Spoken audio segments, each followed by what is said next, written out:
Découvrez un extrait exclusif de ce livre audio et profitez d'un essai gratuit sur Audible via le lien dans la description. Si c'est le cas, je suis dans un sacré pétrin. Eh oh ! Appelai-je, mais ma voix n'est qu'un murmure rauque. Pas de réponse.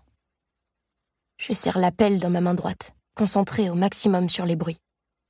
Je retiens mon souffle pour bloquer aussi le son de l'air qui entre et sort de mes poumons. Crac ! Une autre branche qui se casse. Aucun doute cette fois. Pire, le son est plus proche que tout à l'heure. Et maintenant, j'entends le crissement des feuilles. Mon ventre se serre. Je ne pourrai pas m'en sortir grâce au bagout cette fois. Je ne peux pas prétendre qu'il s'agit d'un gros malentendu. Si quelqu'un me repère, c'est fini. Fichu pour moi. Menottes au poignet, voiture de police, toute sirène hurlante, prison à vie sans possibilité de libération conditionnelle, la totale. Et puis, soudain, au clair de lune, j'aperçois un écureuil qui s'élance dans la clairière. Alors qu'il passe devant moi en courant, une autre brindille craque sous le poids de son petit corps. La bestiole disparaît ensuite dans la clairière et les bois retombent dans un silence de mort. Ce n'était donc pas un être humain. Ce n'était qu'un animal sauvage. Les bruits de pas n'étaient que des bruits de patounettes qui détalaient. Je relâche mon souffle. Le danger immédiat est écarté, mais ce n'est pas fini pour autant. Loin de là. Et je n'ai pas le temps de me reposer. Je dois continuer à creuser. Oui, car je dois enterrer ce corps avant le lever du soleil. Première partie. Chapitre 1. Ève. 3 mois plus tôt. On me dit souvent que j'ai de la chance. J'ai une belle maison, une carrière bien remplie. Et je reçois constamment des compliments sur mes chaussures. Toutefois, je ne me fais pas d'illusions. Lorsque les gens me parlent de ma chance, ils ne font pas allusion à ma maison, à ma carrière, ou même à mes chaussures. Ils parlent de mon mari, de Nate, lequel fredonne en se brossant les dents.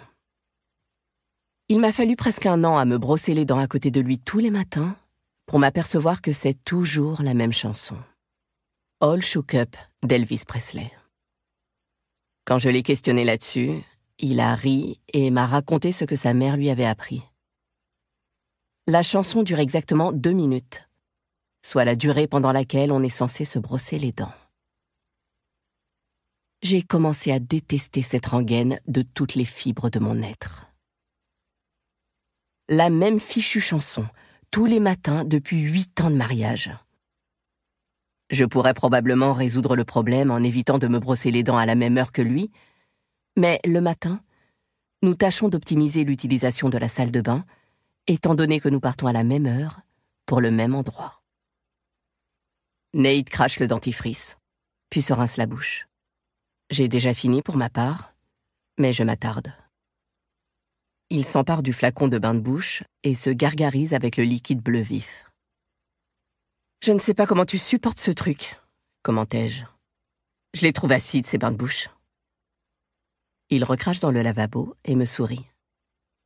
Il a des dents parfaites, droites et blanches, d'une nuance si éclatante qu'elle vous oblige à détourner le regard. C'est rafraîchissant. La propreté vient juste avant la sainteté, comme on dit. Je frissonne. En tout cas, c'est dégoûtant. Ne m'embrasse pas après t'être gargarisé avec ce machin. Nate s'esclaffe. Et en effet, c'est assez drôle, vu qu'il m'embrasse rarement de toute façon. Un vague bisou sur la joue lorsque nous nous quittons le matin, un lorsque nous nous retrouvons le soir, et un avant de nous coucher. 3 baisers par jour. Notre vie sexuelle est tout aussi réglementée. Le premier samedi de chaque mois. Avant, c'était tous les samedis, puis c'est passé à un samedi sur 2, et depuis 2 ans, nous nous sommes installés dans le schéma actuel. Je suis tentée de programmer la séance comme un rendez-vous récurrent dans l'agenda partagé de nos iPhones. J'attrape le sèche-cheveux pour éliminer l'humidité résiduelle de mes cheveux, tandis que Nate passe une main dans les siens, brun et court, puis entreprend de se raser.